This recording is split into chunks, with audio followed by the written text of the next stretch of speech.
నమస్తే. ప్రస్తుతం నాతో అనలిస్ట్ కట్టా కార్తీక్ ఉన్నారు.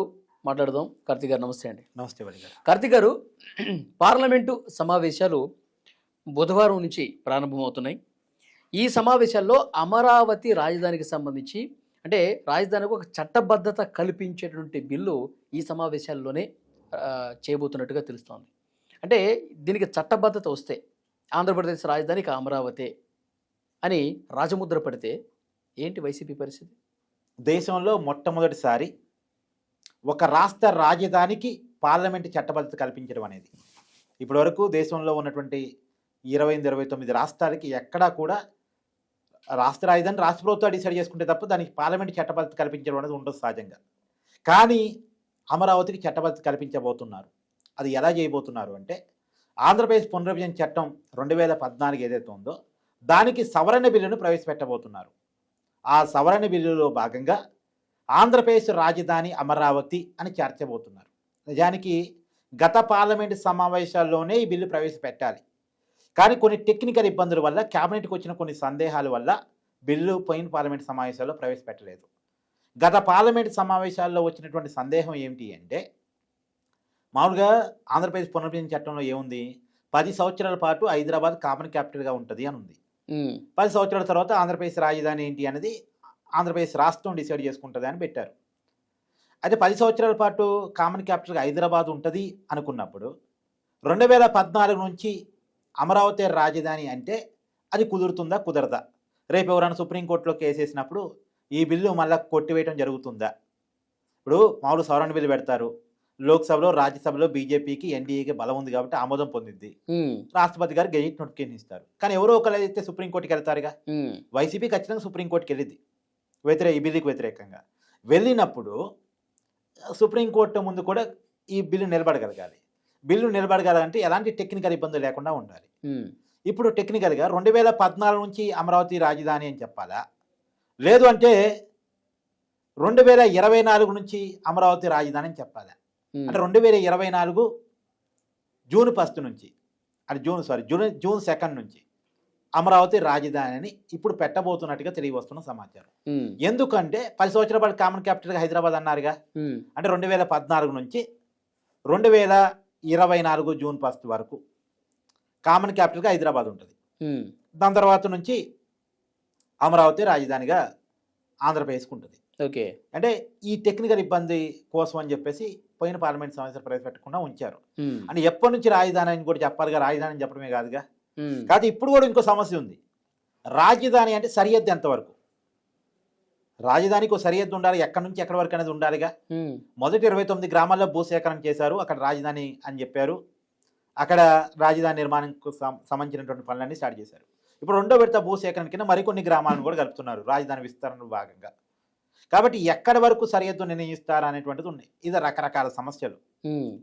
మామూలుగా ఇది పార్లమెంట్కి సంబంధం లేనిది చట్టం. కానీ ఎందుకు పెడుతున్నారు అంటే కేవలం జగన్మోహన్ రెడ్డి కోసం పెడుతున్నారు. జగన్మోహన్ రెడ్డి 2019 ఎన్నికల కంటే ముందు అమరావతిని రాజధానికి యాక్సెప్ట్ చేశాడు. పైగా ఎన్నికల సమయంలో చెప్పాడు, చంద్రబాబు నాయుడికి ఏమో రెంటిల్లు ఉంది, నాకేమో ఓన్ హౌస్ ఉంది, చూసారా నాకు కమిట్మెంట్ ఉంది అమరావతి రాజధాని మీద అని చెప్పాడు. దాన్ని అమరావతి ప్రజలు నమ్మారు, రాష్ట్ర ప్రజలు నమ్మారు. 2019 అధికారం వచ్చిన తర్వాత మాత్రం 3 ముక్కలు ఆట ఆడటం స్టార్ట్ చేశాడు. అంటే 3 రాజధాని కాన్సెప్ట్ ఈ దేశంలో ఎక్కడా లేని కాన్సెప్ట్ పట్టుకొచ్చాడు. ఒక చోటేమో అసెంబ్లీ పెడతాడట, ఇంకో చోటేమో సెక్రటరీ పెడతాడట, ఇంకో చోటేమో హైకోర్టు పెడతాడట. మామూలుగా దేశంలో ఎక్కడైనా ఉందా అలా? ఎక్కడా లేని కొత్త కాన్సెప్ట్ని పట్టుకొచ్చాడు. దానికి ఏం చెప్పాడు, అన్ని ప్రాంతాలు అభివృద్ధి చెందాలి కదా అన్నాడు. అన్ని ప్రాంతాలు అభివృద్ధి చెందటానికి ఈ 3 ముక్కలాటికి సంబంధం ఏంటి అనేది ఎవరికి అర్థం కాదు. అంటే పరిపాలన వికేంద్రీకరణ వేరు, అధికార వికేంద్రీకరణ వేరు. నువ్వు అధికార వికేంద్రీకరణ చేసుకో, అభివృద్ధి వికేంద్రీకరణ చేసుకో, ఇబ్బంది లేదు. కానీ పాలన వికేంద్రీకరణ ఏంటి? పాలన వికేంద్రీకరణ ఇప్పుడు సిఎస్ ఒక చోట కూర్చొని, జడ్జి గారు హైకోర్టు జడ్జి గారు ఇంకో చోట కూర్చొని, లేదు ముఖ్యమంత్రి గారు మరొక చోట కూర్చుంటే పని అవుద్దా? వ్యవస్థలన్నీ ఒక చోట ఉండాలి, ఫంక్షనింగ్ జరగాలి. ఆ ఫంక్షనింగ్ ద్వారా వచ్చేటువంటి ఫలితాలు విభజించబడాలి. వ్యవస్థలో ఫంక్షనింగ్ అంటే ఒక చోట ఉండాలి. ఇప్పుడు నువ్వు యాంకర్ ప్లేస్లో కూర్చున్నావు, నేను గెస్ట్ ప్లేస్లో కూర్చున్నాను, నువ్వు ఎక్కడో రోడ్ నెంబర్ 5లో జూబ్లీహిల్స్లో కూర్చొని క్వశ్చన్ అడిగావు, నేను రోడ్ నెంబర్ 10లో కూర్చొని ఆన్సర్ చెప్పా. సాధ్యమవుతుంది? కాదు. ప్రాక్టికల్ సాధ్యం కాదు కదా. ఉమ్, మన ఇద్దరం ఒక చోటే ఉండి క్వశ్చన్ ఆన్సరు రావాలి, అది జనానికి రీచ్ కావాలి. అది జరగాల్సిన పని. అంటే జగన్మోహన్ రెడ్డి గారికి పరిపాలన వికేంద్రీకరణకి, అభివృద్ధి వికేంద్రీకరణకి మధ్య తేడా తెలియకపోవడం ఫలితంగా వచ్చినటువంటి ఇబ్బంది అదంతా. సరే, ఎందుకు అసలు అమరావతిని కిరి చేసే ప్రయత్నం చేశాడు అంటే దానికి కారణాలు ఏంటంటే, అమరావతి అంటే చంద్రబాబు నాయుడు గుర్తొస్తారు. అమరావతిని ఎంపిక చేసింది, స్టార్ట్ చేసింది, ఎంతో కొంత సెక్రటరేటు, అసెంబ్లీ, ఇవన్నీ భవనాలు చంద్రబాబు నాయుడు టైంలో అయి ఉన్నాయి. చంద్రబాబు నాయుడు నమ్మి భూసేకరణ జరిగింది కాబట్టి, చంద్రబాబు నాయుడికి బ్రాండింగ్గా అమరావతి కనపడుతుంది కాబట్టి, చంద్రబాబు నాయుడు బ్రాండ్ కనపడకూడదు, చంద్రబాబు నాయుడు పేరు వినపడకూడదు అని చంద్రబాబు నాయుడు మీద ఉన్న కోపంతో ఆ కోపాన్ని అమరావతి మీద, అమరావతి రైతుల మీద చూపించి అతను కూడా అమరావతి నుంచి ఖాళీ చేసి వైజాగ్ వెళ్ళి కూర్చోవడానికి అతని కోసం రుషికొండ ప్యాలెస్ కూడా కట్టుకున్నాడు. దాన్ని ప్రజలు తిరస్కరించారు. తిరస్కరించడం ఫలితంగా మళ్ళీ కూటమి అధికారంలోకి వచ్చింది. అయితే అమరావతి రైతులు ఇప్పుడేం డిమాండ్ చేస్తున్నారు? మేము చాలా పెద్ద పోరాటం చేసాం జగన్మోహన్ రెడ్డి హయాంలో, మమ్మల్ని వాళ్ళు అణిచివేసే ప్రయత్నం చేశారు.